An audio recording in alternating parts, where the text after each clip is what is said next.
विद्यार्थी मित्र, एक्झाम तर झालेली आहे. आता सर्वांना उत्सुकता आहे की कट ऑफ काय आहे, कट ऑफ काय लागेल. सर्वांना म्हणजे जो तो सर्च करत असेल बघा यूट्यूबला, कट ऑफ काय लागेल, कट ऑफ काय लागेल. आणि ते ऑब्वियस आहे. जो कोणी एक्झाम देतो त्याच्या मनात हे येतच असतं की एक्झाम दिल्यानंतर आपल्याला समजायला पाहिजे की आपला स्कोअर किती आलेला आहे आणि आपल्याला आणि अंदाजे कट ऑफ किती लागू शकतो. ओके, सो आपण एक तो प्रयत्न करतोय की कट ऑफ सांगण्याचा, की एवढा एवढा कट ऑफ ह्या पेपर बघून तरी वाटतोय की एवढा कट ऑफ लागू शकतो. ओके, सो व्हिडिओ शेवटपर्यंत बघा, तुम्हाला नक्की समजेल की आपला कट ऑफ मी तर प्रयत्न केलेला आहे की करेक्ट असू शकतो, की याच्या वरती पण जाणार नाही, याच्या खाली पण येणार नाही. ओके, सो पहिल्यांदा फर्स्ट इम्प्रेशन माझं ह्या पेपरबद्दल काय होतं, हा पेपर थोडासा मला काय वाटला, एक तर लेंदी वाटला. ओके, पेपर कसा होता हा, लेंदी होता. थोडा म्हणेन मी स्टेटमेंट बेस आलेला आहे क्वेश्चन. काही क्वेश्चन एक्स्ट्रीम इझी म्हणतो ना, काही क्वेश्चन सोपे होते, पण काही क्वेश्चन होतं ना आउट ऑफ बॉक्स सुद्धा पाहायला भेटलेले आहेत. Out of box for example, सायन्सचे काही क्वेश्चन कसे होते आउट ऑफ बॉक्स, पण काही मुलांना चांगले क्वेश्चन आले ज्यांची पीवाय किंवा काय आहे कमांड आहे. पॉलिटी थोडासा कसा होता बघा, इझी होता. पॉलिटी थोडा इझी होता. मॅथ्स रिझनिंग करण्यासारखे होते सर्व. मॅथ्स आणि रिझनिंग प्रत्येक क्वेश्चन काय होता, डोळेबल होता, जर तुम्ही टाइम मॅनेजमेंट केला असेल तर. ओव्हरऑल म्हटलं तर मी सांगेन तुम्हाला की हिस्ट्री काय होता, आपण वन बाय वन बघूया. हिस्ट्री म्हणेन मी थोडासा कसा होता, इझी टू मॉडरेट होता. इझी टू मॉडरेट म्हणजे 5 ते 6 मार्क घेण्यासारखे होते. कशामधून, हिस्ट्रीमधून. पॉलिटी विचाराल, सेम 15 मधून तुम्ही जवळपास 10 मार्क काय करू शकता, इझिली घेऊ शकत होतात. जॉग्राफीमध्ये म्हणेन मी जे ट्रेडिशनल राहिलेले नाही स्टेटमेंट यायला लागलेले आहे, सो 10 मधून आता या हिस्ट्रीमध्ये ऑलमोस्ट मुलांनी 7 मार्क तरी हमखास घेतले असतील. 10 मधले 6 ते 7 मार्क मुलांनी घेतलेच असणार नक्कीच.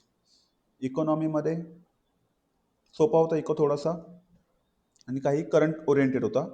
सो 15 मधले नाही म्हटलं तर मुलांनी 8 ते 9 मार्क किंवा 8 ते 10 मार्क घेतलेले आहेत. करंट अफेअर्स मी म्हणेन टफ होता थोडासा. काय होता, 15 मधून तुमचे 8 जरी क्वेश्चन करेक्ट आले असतील तरी तुम्ही काय सेफ झोनमध्ये आहेत, चांगले आहेत, म्हणजे डेंजर झोनमध्ये नाही आहेत तुम्ही. राहिला आपला सायन्स. सायन्स डिसाइडिंग फॅक्टर असणार आहे. 15 मधून ज्या मुलांचे 10 किंवा 12 क्वेश्चन करेक्ट आले होऊ शकतं करंट अफेअर्स. ज्या मुलांनी 20 मधून, ज्यांचा स्कोर 20 मधून ज्यांचे मी म्हणेन कमीत कमी 12 आणि जास्तीत जास्त 15, काहींचे 17 पण करेक्ट आले. मला मग एका मेशनने काय केलं, स्क्रीनशॉट पाठवलं की एवढे सर करेक्ट. त्याचा स्कोर आहे मित्रांनो 67.50. जोक नाही सर, जोक अजिबात नाही. त्याचा स्कोर किती आलेला आहे तर 67.50 स्कोर आलेला आहे. सो होऊ शकते.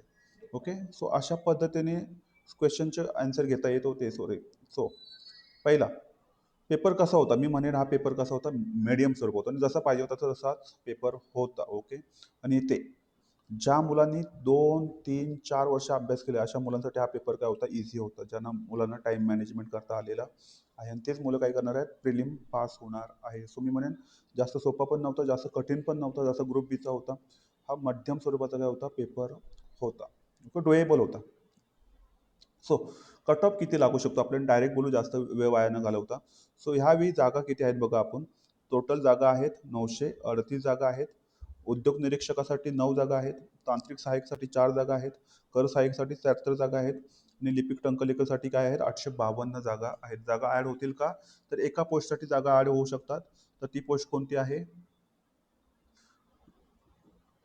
तर ती पोस्ट कोणती आहे, इथे बघा. एक्साईजसाठी 130 जागा ॲड होणार आहेत आणि ह्या कन्फर्म आहेत, 100% कन्फर्म आहे. त्यामुळे याचं कट ऑफवर नक्कीच काय पडणार आहे, फरक पडणार आहे. सरप्राईज आहे ही, सरप्राईज पोस्ट आहे, चांगली पोस्ट आहे मित्रांनो. लक्षात घ्या, जे कोणी प्रिलिम ज्यांचा स्कोर आता आपण कट ऑफ सांग, ज्यांचा स्कोर एवढा असेल त्यांनी डायरेक्ट डोळे झाकून उद्यापासून मेन्सला सुरुवात करा. तुम्ही कंबाईन बी सी, आपल्याकडे पर्याय नाही आहे की आता काय तर आपल्याला फक्त एकच डोळ्यासमोर आहे, ती मेन्स. तुमची प्रिलिम हो अगर नो हो, तुम्ही कशाला अभ्यास चालू करायचा, तुमचा मेन्सचा अभ्यास चालू तुम्ही केलाच पाहिजे. उद्यापासून एक दिवस पाहिजे तर रेस्ट घ्या. तुम्ही मेन्सला डायरेक्ट सुरुवात करा. मराठी ग्रामर, इंग्लिश ग्रामर संपवून टाका. ओके, येणाऱ्या 1-2 महिन्यामध्ये परत पुढचे 1 महिना GS साठी ठेवा. त्याचा पण प्लॅनिंग मी तुम्हाला नक्की नवकच सांगेन. सो जागा वाढलेल्या आहेत, त्यामुळे याचा कट ऑफवर इफेक्ट पडेल का, तर नक्कीच कट ऑफ काय होऊ शकतो, थोडासा खाली होऊ शकतो ह्या 130 जागामुळे एक्साईजच्या. कट ऑफ काय येऊ शकतो, खाली येऊ शकतो. गेल्या वर्षी जागा 1300 होत्या, ह्यावेळी थोडेसे कमी आहे. सो कट ऑफ थोडासा हाय लागू शकतो. त्या पद्धतीने मी तुम्हाला काय सांगतोय, कट ऑफ सांगणार आहे. गेल्या वर्षी 1300 पण अराउंड जागा होत्या. यावर्षी तो जागा काय झाल्या थोड्याशा कमी आहेत. गेल्या वर्षी एक्साईजच्या जागा जास्त होत्या, सॉरी टॅक्स असिस्टंटच्या जागा होत्या 400 450. यावेळी किती आहेत, फक्त 73. त्यामुळे कट ऑफ थोडासा अजून वर जाऊ शकतो. गेल्या वर्षी कट ऑफ का, तर गेल्या वर्षी जागा चांगल्या होत्या. गेल्या वर्षी 1500 पर्यंत काय होत्या, अराउंड जागा होत्या. या वर्षी जागा त्याच्या निम्म्या आहेत, फक्त 938 आहेत, थोड्याशा निम्म्यापेक्षा थोडेसे जास्त आहेत. सो कट ऑफवर फरक पडणार, तर कट ऑफ थोडासा वर लागू शकतो. सो आपण किती कट ऑफ लागू शकतो त्याच्यावर बोलूया.